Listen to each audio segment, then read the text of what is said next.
আসুন এবার সর্বপ্রথম করণীয়, একজন মানুষ মারা গেলে তার প্রতি আমাদের প্রধান এবং মেইন 1 নম্বরের করণীয় কাজ হলো কি করা? দোয়া করা। কি করা? দোয়া এবং ইস্তেগফার। দোয়া এবং ইস্তেগফার। ইস্তেগফার মানে কি? ক্ষমা প্রার্থনা করা। ইস্তেগফার শব্দের অর্থ হলো ক্ষমা চাওয়া। তার পক্ষ হতে আল্লাহর কাছে কি চাইতে পারি? আমি ক্ষমা চাইতে পারি। এটা কোরআন হাদিস থেকে অনুমোদিত। একটা উপায় পাইলাম, তাহলে একটা উপায় পাওয়া গেল কিনা, যে তার পক্ষ থেকে আমি আল্লাহর কাছে কি চাইতে পারি? মাপ চাইতে পারি। তিনি নিজের জন্য নিজে মাপ চাইলে সেটা আর কাজে আসবে না। তার আমলের দুয়ার কি হয়ে গেছে? বন্ধ হয়ে গেছে। আমি তার পক্ষ থেকে কি করতে পারি? মাপ চাইতে পারি, তার পক্ষ থেকে দোয়া করতে পারি এবং মাপ চাইতে পারি। এই সুযোগ আছে। সূরা হাশরের আয়াত নম্বর 10, এখানে আল্লাহ সুবহানাহু ওয়া তাআলা বলেন, والذين جاءوا من بعدهم يقولون ربنا اغفر لنا ولإخواننا الذين سبقونا بالإيمان ولا تجعل في قلوبنا غلا للذين آمنوا ربنا إنك رؤوف رحيم। ঈমানদার যারা দুনিয়া থেকে বিদায় হয়ে যায়, মারা যায়, ইন্তেকাল করে, এদের মৃত্যুর পরে যারা তাদের পরবর্তীতে আসবে, অর্থাৎ তাদের পরবর্তী বংশধর, সন্তান সন্ততি যারা তাদের পরে আসবে, তারা বলবে, তারা বলবে, রব্বানা ইগফির লানা ওয়া লিইখওয়ানিনাল্লাযীনা সাবাকুনা বিল ঈমান, আল্লাহ আমাদেরকে মাফ করেন এবং আমাদের যে সমস্ত ভাইরা ঈমান নিয়ে আমাদের আগে দুনিয়া থেকে চলে গেছে তাদেরকেও মাফ করেন। তাহলে আয়াত থেকে বোঝা গেল যে যারা মারা গেছেন তাদের পক্ষ থেকে জীবিতরা কি করতে পারেন? আল্লাহর কাছে ক্ষমা চাইতে পারেন, অর্থাৎ ইস্তেগফার করতে পারেন। কিভাবে ইস্তেগফার করব? এই যে আল্লাহ শিখাই দিলেন, হুবহু এই ভাষায়ও করতে পারি। সকল মুসলিম যারা দুনিয়া থেকে বিদায় নিয়ে গেছেন, মারা গেছেন, তাদের সকলের জন্য আমি কমন হারে, গণহারে এভাবে দোয়া করতে পারি, রব্বানা ইগফির লানা ওয়া লিইখওয়ানিনাল্লাযীনা সাবাকুনা বিল ঈমান, আল্লাহ আমাদেরকে মাফ করে দিন এবং আমাদের যে সমস্ত ভাইরা আমাদের আগে ঈমান নিয়ে চলে গেছেন তাদেরকে আপনি মাফ করে দেন। এটা হলো গণহারে। স্পেশালি নির্দিষ্ট করে আপনি দোয়া যদি করতে চান তো 2-4 জনেরটা আল্লাহ সুবহানাহু ওয়া তাআলা কোরআনে 2-1 জনেরটা দেখাই দিয়েছেন। যেমন মা বাবার জন্য নির্দিষ্ট করে দোয়া করা শিখাই দিয়েছেন আল্লাহ তাআলা, রব্বির হামহুমা কামা রব্বায়ানি সগীরা। বড় হৃদয় বিদারক, বড় আল্লাহ সুবহানাহু ওয়া তাআলার রহমত পাওয়ার জন্য আসলে চাইতেও জানা লাগে, চাইতেও জানা লাগে, চাওয়াও আল্লাহ তাআলা শিখাই দিয়েছেন। ভাষাটা কি দেখেন, সুবহানাল্লাহ, রব্বির হামহুমা, আল্লাহ আমার মা বাবাকে আপনি রহম করেন। আমি তাদের এখন আর গায়ে কম্বল লেপ তুলে দিতে পারতেছি না, ওষুধ টাইম মতো খাওয়াই দিতে পারতেছি না, তাদের প্রতি কেয়ার করতে পারতেছি না, আল্লাহ এখন আপনার হাওয়ালা চলে গেছে। রব্বির হামহুমা, আল্লাহ আপনি তাদের উভয়ের প্রতি আপনি রহম করেন। কামা রব্বায়ানি সগীরা, যেভাবে তারা, এই মা বাবা আমাকে ছোটবেলায় কি করছে? লালন পালন করছে দয়া দিয়া, মায়া দিয়া, আল্লাহ আপনি আজকে তাদেরকে সেভাবে দয়া মায়া তাদের প্রতি আপনি দেখান। দেখেন কত আবেগময় ভাষা। যাই হোক, এটা হলো মা বাবার জন্য। ভাই ব্রাদার, স্বামী স্ত্রী, এদের জন্য আলাদা আলাদা দোয়া কোরআনে শেখানো হয় নাই। তাদের জন্য আমরা কমন ভাবে দোয়া করতে পারি, আল্লাহ আমার ভাই মারা গেছেন, আল্লাহ আপনি তাকে মাফ করে দেন, তার সব ভুল ত্রুটিগুলো আপনি মাফ করে দেন, আল্লাহ আপনি ক্ষমাশীল, আপনি মাফ করলে কেউ জিজ্ঞেস করবে না কেন মাফ করছেন, আপনার অধিকার আছে, আপনার ক্ষমা আছে, ক্ষমা করার ক্ষমতা আছে, আল্লাহ আপনি কি করেন? মাফ করে দেন। আল্লাহ তার প্রতি আপনি দয়া করেন, অনুগ্রহ করেন। আল্লাহ এভাবে আমরা আমাদের যে কোনো আত্মীয় স্বজন মারা গেলে তাদের জন্য কি করতে পারি? দোয়া চাইতে পারি। এটা কমন, এটার জন্য নির্দিষ্ট কোনো বিশেষ দোয়া শেখানো নাই যে এভাবে করতে হবে। মা বাবারটা নির্দিষ্ট বলা আছে, কিন্তু সেটাও আপনি অন্য কোনো ভাষায় মনে চাইলেও করতে পারেন। হুবহু ওইটাই যে করতে হবে এমন কোনো জরুরি না, প্রিয়দিনী ভাইরা। আর কমন ভাবে যে কোনো মুসলিম নরনারী দুনিয়া থেকে বিদায় হয়ে গেছেন, মারা গেছেন, তাদের জন্য ওই যে গণহারে দোয়া, রব্বানা ইগফির লানা ওয়া লিইখওয়ানিনাল্লাযীনা সাবাকুনা বিল ঈমান, আল্লাহ আমাদেরকে মাফ করেন, আমাদের যেসব ঈমানদার ভাইরা আগে চলে গেছে, আমাদের আগে চলে গেছেন, তাদেরকেও মাফ করে দেন। এটা হলো গণহারে দোয়া। তাহলে আমরা মুর্দাদের জন্য, মৃত মানুষের জন্য প্রথম এবং প্রধান করণীয় হলো কি করতে হবে? দোয়া করতে হবে, দোয়া করতে হবে। গণহারে দোয়া, মা বাবার জন্য স্পেশাল দোয়া, আর সাধারণ মানুষের জন্য বা ভাই ব্রাদার আপনজনের জন্য নিজ ভাষায় আল্লাহর কাছে তাদের পক্ষ হয়ে কি চাওয়া? মাপ চাওয়া। বিরাট বড় সুযোগ, বিরাট বড় সুযোগ ভাই। আল্লাহর পক্ষে, আল্লাহর দরবারে তার পক্ষে আপনি ওকালতি করতে পারতেছেন, বিশাল বড় সুযোগ। আমরা দুনিয়ার কোন আদালতে যদি আসামি হয়ে যায় কোনো আপনজন, কারোর মাধ্যমে যদি সুপারিশ করা যায়, এই রাস্তা আমরা খুঁজে বেড়াই না? আল্লাহর আদালতে, আল্লাহর কাঠগড়ায় আমার আপনজন হয়তো আসামি হয়ে আছে, নিশ্চয়ই অপরাধ অনেক করেছেন, মানুষ মাত্রই অপরাধী। তো এখন আল্লাহ তাআলা আমাকে অনুমতি দিয়ে দিচ্ছেন, সুযোগ দিয়ে দিচ্ছেন, আমি কি করতে পারি? তার পক্ষ হয়ে আল্লাহর কাছে মাপ চাইতে পারি। অতএব মাপ চাইতে হবে কি হবে না? কিন্তু আফসোসের বিষয় ভাইরা, আমাদের দেশে সকল দোয়াই প্রায় হয়ে গেছে ট্র্যাডিশনাল দোয়া। এর ভিতরে মুর্দা কেন্দ্রিক যে দোয়া, মানুষ মারা যাওয়ার পরে যে দোয়া, এটা আরো বেশি একেবারে আপনার সিস্টেমিক্যাল দোয়া হয়ে গেছে, ট্র্যাডিশনাল দোয়া হয়ে গেছে, সামাজিক দোয়া হয়ে গেছে। কি সেটা? এটার জন্য একজন হুজুর বা একজন মৌলবী, একজন মৌলানা, ইমাম সাহেবকে এনে এলাকা মানুষকে দাওয়াত দিয়ে তারপর আমরা কি করি? দোয়া করি না করাই? করাই। মানুষ মারা যাওয়ার পরে তার জন্য দোয়া করলে উপকার হয়, কিন্তু দোয়া করাইলে না। করা এক জিনিস আর করানো আরেক জিনিস, চাওয়া আরেক জিনিস। তিনটা জিনিস এখানে: দোয়া করা, দোয়া চাওয়া, দোয়া করানো। তিনটা জিনিস হলো।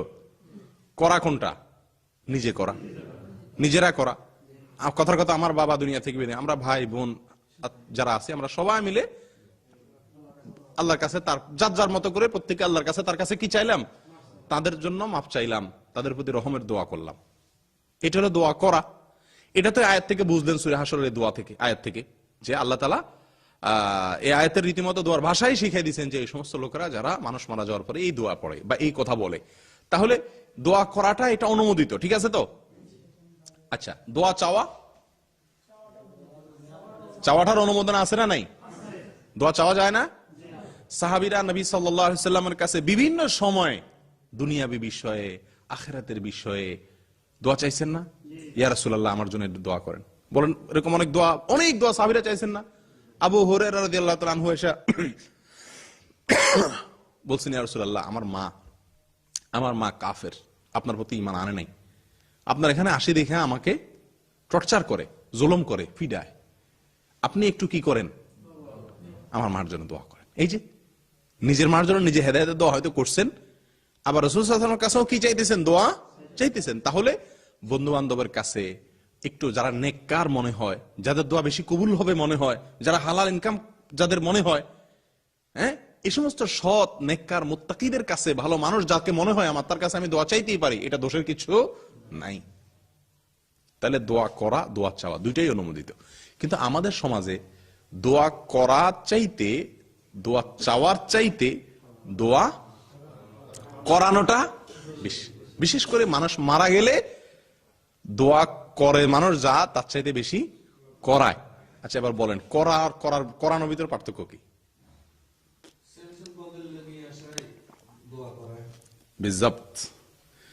করানো মানে পয়সা দিয়া, করানো মানে কি দিয়া? বলবেন কেমনে পয়সা দিয়া? 200-400 মানুষ দিয়ে আয়না যে দোয়া অনুষ্ঠান করে, সেখানে সবারই পয়সা দেয় নাকি? খাওয়ায়, জিলাপি দেয়। এখন আর জিলাপির দিন নাই, এখন হলো বাক্স ভিতরে বিরিয়ানি দেয়, আর না হলে একটা মিষ্টি, একটা সিঙ্গাড়া, অনেক কিছু মিলে একটা বাক্স দেয়।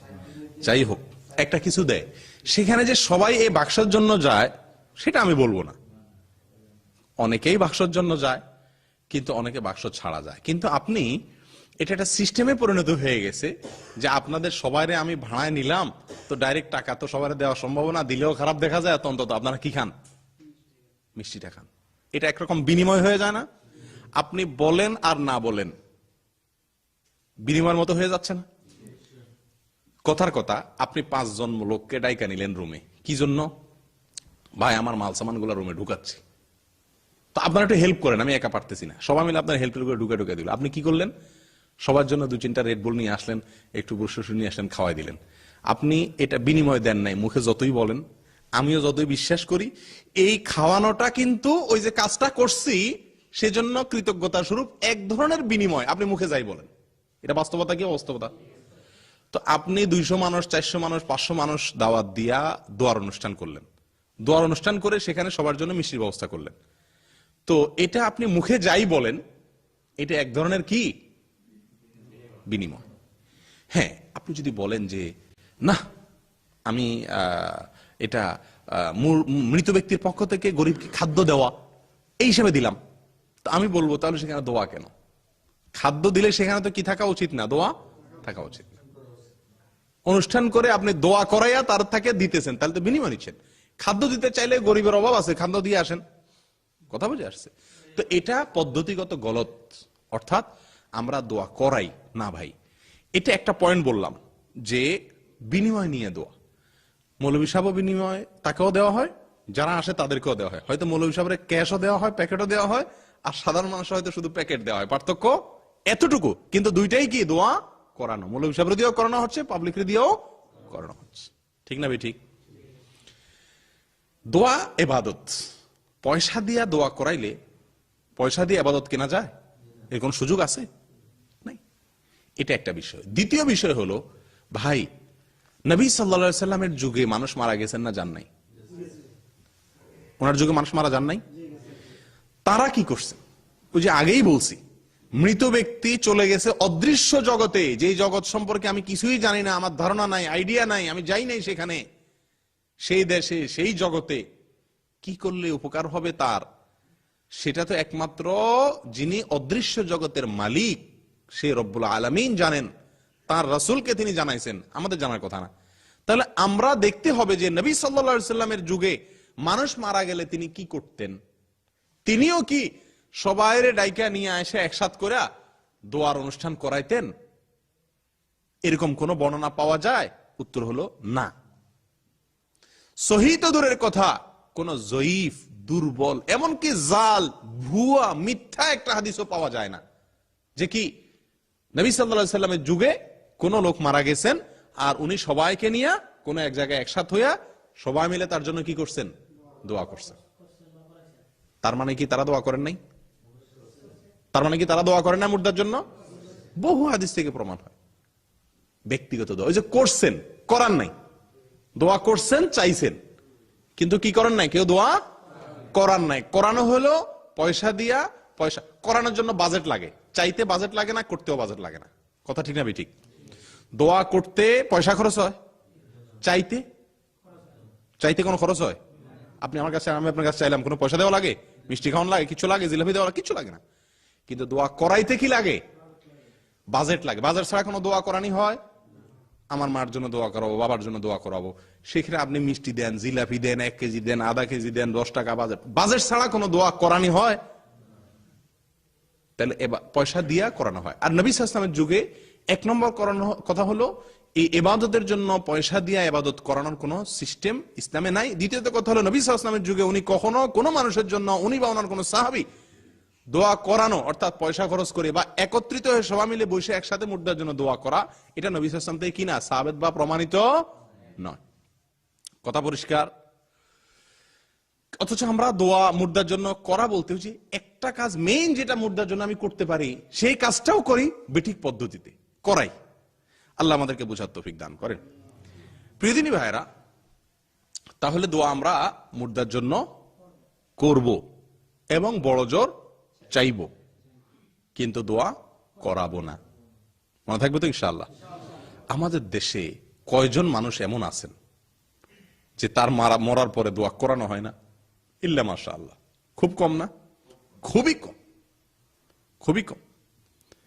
এবং এটা এরকম এক সিস্টেমে পরিণত হয়েছে, আপনি যদি নাও চান অনেক সময় বাধ্য হয়েও মানুষ করায়।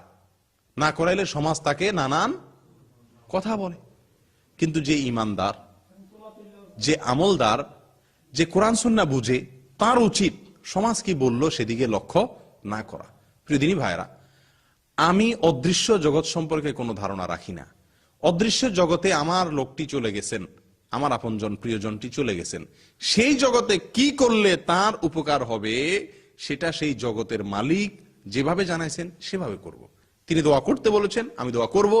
দোয়া চাওয়ার নজির আছে, দোয়া চাইবো। দোয়া করানোর কোনো নজির নাই, অতএব দোয়া করাবো না। মনে থাকবে তো ইনশাআল্লাহ? আমরা অনেকেই একটা কথা বলি ভাই, যে আমরা গুনাহগার মানুষ, আমাদের দোয়া কি কবুল হবে? তাহলে দোয়া চান। আপনার যদি মনে হয় যে আপনার দোয়া কবুল হবে না, তাহলে দোয়া চান। এটা একটা বিষয়। আরেকটা বিষয় হলো, আপনার দোয়া কবুল হবে না, আপনি এটা কেন বলছে? আপনি যত খারাপ হন, আপনি কি ইবলিসের চাইতে খারাপ হয়ে গেছেন? আমার কথা বুঝতে পারছেন? মানুষ যত খারাপ হোক, ইবলিসের চাইতে কি খারাপ হওয়া সম্ভব? তাহলে সেই ইবলিসে আল্লাহর কাছে কি করছে? দোয়া করছে। আর আল্লাহ সে দোয়া কবুলও করছেন। আল্লাহর কাছে দোয়া করেন নাই ইবলিস? যখন আল্লাহ জান্নাত থেকে বের করে দিয়েছে, বলছে না, আনজিরনি ইলা ইয়াউমি ইউবআসুন, আল্লাহ কিয়ামত পর্যন্ত আমারে সুযোগ দেন, হায়াত দেন। আল্লাহ বলছেন ফাইন্নাকা মিনাল মুনজারিন, যাও, দেওয়া হলো। আল্লাহ কবুলও করছেন। তাও কোন সময়? আল্লাহর রাগের সময়। আল্লাহর কথা ডাইরেক্ট অমান্য করছে, জান্নাতে বের করে দিয়েছে, ওই সময় পর্যন্ত শয়তান দোয়া করছে, আর শয়তানের দোয়া কবুল হয়ে গেছে। আপনি তো শয়তান না রে ভাই, মানুষ আল্লাহর রহমতে, আপনার দোয়া কেন কবুল হবে না? এটা একটা ভুল ধারণা আমাদের দেশের মানুষের। এক। দ্বিতীয়ত হলো যে আপনি নেককারদের কাছে দোয়া চান, সমস্যা নাই, কিন্তু দোয়া করাবেন না। মুর্দাকে কেন্দ্র করে কোন ধরনের অনুষ্ঠান, বৈঠক করে দোয়া করা একত্রিত ভাবে, একটা দোয়া আছে মুর্দাকে কেন্দ্র করে সবাই মিলে দোয়া করার, সবাই মিলে একসাথে হয়ে মুর্দার জন্য দোয়া করার একটা অনুষ্ঠান শরীয়ত কর্তৃক অনুমোদন আছে। কোনটা? জানাজা। আপনি মুর্দার লাশকে বিদায় দিচ্ছেন যখন, তখন তো সমাজের মানুষকে নিয়ে জানাজা মানে কি? সালাতুল জানাজা মানেই হলো দোয়া। এখানে দাঁড়ায় দাঁড়ায় আপনি কি পড়েন? মুর্দার জন্য দোয়া। তো দোয়া করে তো আপনি বিদায় দিচ্ছেন, এরপর আবার কিসের দোয়া দলবদ্ধ ভাবে? মুর্দাকে বিদায় দেওয়ার দলবদ্ধ দোয়া একটাই, সেটা হলো জানাজা। এরপরে আর দলবদ্ধ ভাবে একত্রিত হয়ে বন্ধু বান্ধবকে ডাকে কুলখানির নামে বিভিন্ন নাম দিয়া বেনাম দিয়া কোন দোয়ার অনুষ্ঠান শরীয়তে নাই। অতএব মুর্দাকে উপকার করতে চাইলে ওই জানাজা সহি পদ্ধতিতে পড়েন সবাইকে নিয়ে, এরপরে ব্যক্তিগত যার যার মতো দোয়া করেন অথবা দোয়া চান, দোয়ার কোনো অনুষ্ঠান করবেন না। পরিষ্কার? আল্লাহ তাআলা আমাদেরকে তৌফিক দান করেন। প্রিয় দিনী ভাইরা, আরেকটা বিষয় হলো, আচ্ছা, আল্লাহ সুবহানাহু ওয়া তাআলা ইন্নাল্লাহা লা ইয়াকবালু দুআ কলবিন লাহিন, যে অন্তর উদাসীন, দোয়াতে মনোযোগ নাই, দোয়া করতেছে ঠিক কিন্তু দোয়ার দিকে কিনা মনোযোগ নাই, ওই অন্তরের দোয়া আল্লাহ তাআলা কি করেন না? কবুল করেন না। আল্লাহ তাআলা কি ভাষা দেখেন না অন্তর দেখেন? ইন্নাল্লাহা লা ইয়ানজুরু ইলা সুওয়ারিকুম, হ্যাঁ, আল্লাহ তাআলা তোমাদের সূরত দেখেন না, বাহির দেখেন না, ওয়ালাকিন ইয়ানজুরু ইলা কুলুবিকুম ওয়া আমালিকুম, আল্লাহ দেখেন অন্তর আর আমল। আচ্ছা, আপনার বাবা, আপনার মা, আপনার স্ত্রী, আপনার ভাই মারা গেছেন, আপনি তাদের জন্য যেভাবে দোয়া করবেন, আপনার অন্তর থেকে তাদের জন্য যে ব্যথা নিয়ে আল্লাহর কাছে ফরিয়াদটা করবেন, ভাই, চাওয়ার বেশ কম আছে না? সব চাওয়াই কি মানুষের পকেট থেকে পয়সা বাইর হয়? কি বলেন? কিছু কিছু চাওয়া আছে না একেবারে অন্তরে আঘাত করে, আছে না এরকম কিছু চাওয়া? অবহেলা করে করে চাওয়া, এরকম চাওয়াও চাওয়া, আর অন্তরের গভীর থেকে চাওয়াটাও কি চাওয়া। আল্লাহ সুবহানাহু ওয়া তাআলার কাছে আপনি আপনার আত্মীয়ের জন্য, আপনজনের জন্য দোয়া করলে যত অন্তরের গভীর থেকে, যতটা আন্তরিকতা নিয়ে আল্লাহর কাছে চাইবেন, মৌলভী সাহেব বলেন, ইমাম সাহেব বলেন, অথবা যে সাহেবই বলেন, উনি অতটা আন্তরিকতা তার হবে কোনোদিন? কোনোদিনই সম্ভব না। তাহলে আপনি যে তার দিয়া দোয়া করাইতেছেন, দোয়া করাইতে ফায়দা হবে না, তার চাইতে বেশি ফায়দা হবে আপনি আল্লাহর কাছে কি করেন? হাত তোলেন। আমাদের দেশের সাধারণ মানুষদের ভিতরে একটা বড় সমস্যা হলো যে আমরা আল্লাহর কাছে হাত তুলতে জানি না, হাত তোলার অভ্যাস নাই। বুঝে আসছে কথা? আর আল্লাহ মাফ করুক, বেশিরভাগ ওলামায়ে কেরাম এই কথাগুলো বললেও মানুষ শুনে না। কিছু কিছু মানুষ আছে যারা আলেমদের বেশ ধরছে, এরা এগুলা ব্যবসা বানায় নিস, এরা দোয়া করে খায়। এটা একটা বহুত বড় একটা ইনকাম সোর্স। আউট ইনকামের একটা বড় রাস্তা হলো দোয়া। বিশেষ করে বিভিন্ন কবরস্থানগুলোতে বিভিন্ন আজেবাজে লোক আলেমদের বা মৌলবীদের বেশ ধারণ করছে, এদেরকে দেখবেন যে দোয়া বিছে খায়। বুঝে আসছে কথা? এরা আপনারা কখনো দোয়া শিখাবে না, দোয়া শিখাবে না। দোয়া শিখলে তো আপনি নিজেই করে ফেলবেন, আপনারা দোয়া করে দিবে, ঠিক আছে, কন্ট্রাক্ট নিবে। আল্লাহ হেফাজত করেন।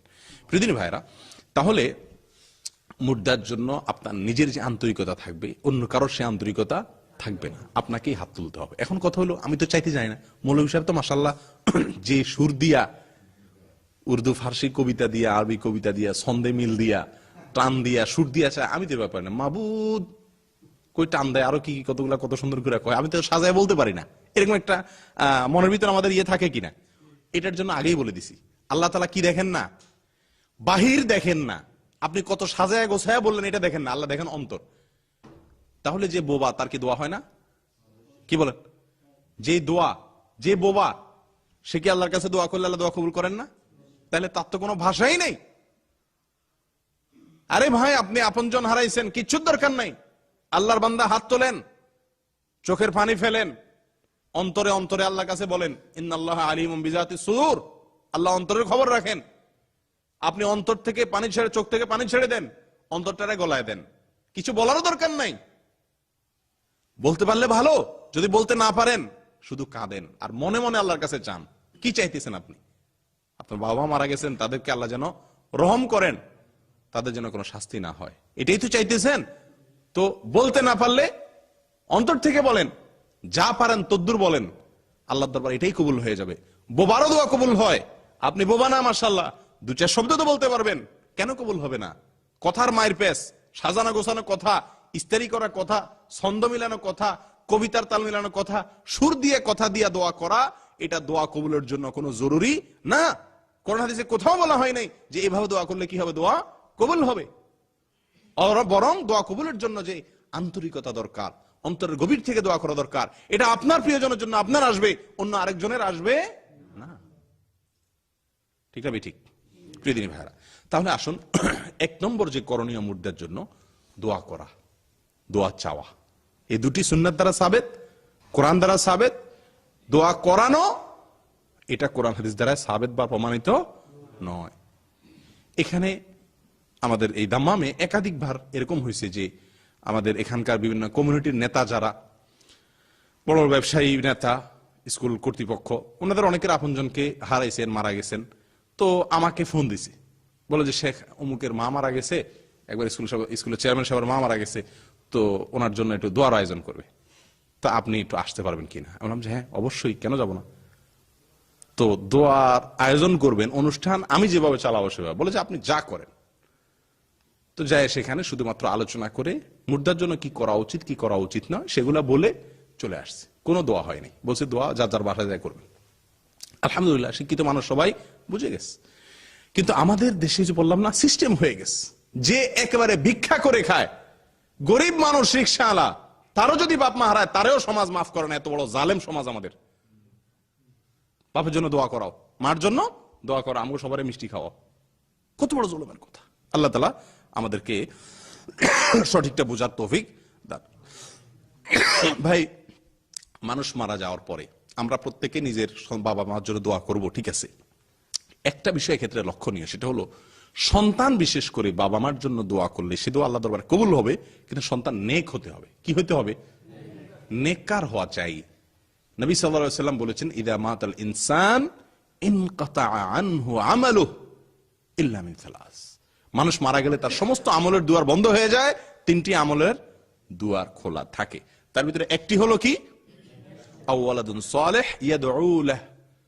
যদি কোন নেক সন্তান তিনি রেখে যান, যে নেক সন্তান তার জন্য কি করে? দোয়া করে।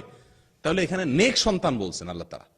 মানুষ মারা যাওয়ার পরে, আপনার মৃত্যুর পরে আপনার সন্তান যদি নেক না হয়, সৎ না হয়, নামাজি না হয়, হালাল হারাম না বুঝে, আল্লাহ না চিনে, রাসূল না চিনে, কোরআন সুন্নাহ না বুঝে, তাহলে সে তো দোয়াই করবে না। এটা একটা কথা। আরেকটা কথা হলো, সে দোয়া করলে দোয়ার পদ্ধতিও জানবে না, যে দোয়া করাবে, করবে না, ঠিক না? আর আরেকটা, এই হাদিস থেকে আরেকটা কথাও বোঝা যেতে পারে, সেটা হলো যে নেক সন্তান না হলে তার দোয়া আপনার উপকারে আসবে না।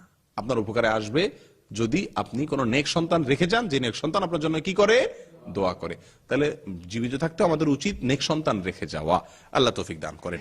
প্রিয়দিনী ভাইরা, দোয়া মানুষের জন্য উপকারে আসে, এই বিষয়ে সুনানে ইবনে মাজার একটা হাদিস আসছে। নবী সাল্লাল্লাহু আলাইহি ওয়াসাল্লাম ইরশাদ করেছেন যে এক লোক জান্নাতে তার মর্তবা বৃদ্ধি করা হয়েছে হঠাৎ করে, এরকম হবে। তখন সে লোক আশ্চর্য হয়ে যাবে, জান্নাতে আমার যে গ্রেড, যে ক্লাস ছিল, সে ক্লাসটা আল্লাহ তাআলা উঠায় দিছেন, ক্লাসটা আল্লাহ সুবহানাহু ওয়া তাআলা বাড়ায় দিছেন, আমার মর্যাদা বৃদ্ধি করে দিছেন। হ্যাঁ, আফার ক্লাস করে দিছেন। কেমনে হলো এটা? মানুষ মারা যাওয়ার পরে তো তার সমস্ত আমলের দুয়ার ক্লোজ, সব তো বন্ধ হয়ে গেছে। যার যা প্রাপ্য সে তা পাবে, নতুন কিছু যোগ হওয়ার বিয়োগ হওয়ার কোন সুযোগ আছে? নাই। তো এই জন্য জান্নাতি আশ্চর্য হয়ে আল্লাহকে বলবেন যে আল্লাহ, আমার এই যে গ্রেড উন্নীত করা হয়েছে, উপরে উঠিয়ে দেওয়া হয়েছে, এটা কিভাবে হলো? অর্থাৎ আমার তো আর কোনো কি নাই, আমল করে যে মান বাড়াবো সেই সুযোগ নাই। আপনি কোম্পানিতে চাকরি করেন, আপনার প্রমোশন হয়, প্রমোশন হয় তো কাজের ভিত্তিতে নাকি? এখন যার কাজই বন্ধ তার প্রমোশন কিভাবে হবে? এই জন্য জান্নাতে আশ্চর্য হয়ে আল্লাহর কাছে বলবে যে আল্লাহ, কিভাবে আমার এই মর্যাদা বৃদ্ধি করা হলো? তখন আল্লাহ সুবহানাহু ওয়া তাআলা তাকে বলবেন, ফায়াকালু বিইস্তিগফারি ওয়ালাদিকা লাক, তোমার যে সন্তান দুনিয়াতে রেখে আসছিলা, সেই সন্তান তোমার জন্য কি করছে? দোয়া করছে। যে ওই জন্য তো দোয়া করলে দোয়ার কোনো না কোনো ফল মানুষ পায়, এই জন্য তোমার মর্যাদা আমি কি করে দিছি? বাড়াই দিছি। প্রতিদিনই পায় না। কি বুঝলাম? বিশেষ করে মা বাবার জন্য, যাদের প্রতি আমাদের সবচেয়ে বেশি দুর্বলতা, তাদের জন্য আমরা অন্তরস্থল থেকে নিয়মিত কি করতে থাকবো? দোয়া করতে থাকবো। এর ফলে তাদের উপকার হবে ইনশাআল্লাহ। দোয়ার শর্ত পদ্ধতি এগুলো সব বজায় রাখতে হবে। হালাল ভক্ষণ খাইতে করতে হবে, ঠিক আছে? অন্তরের গভীর থেকে দোয়া করতে হবে, সুন্নত পদ্ধতিতে দোয়া করতে হবে। বেদাত দোয়া করানো যাবে না। দোয়া করবেন বা চাইবেন, যাই হোক, তাহলে দোয়া করলে মুর্দাদের কি হয়? উপকার আসে। মনে থাকবে তো ইনশাআল্লাহ।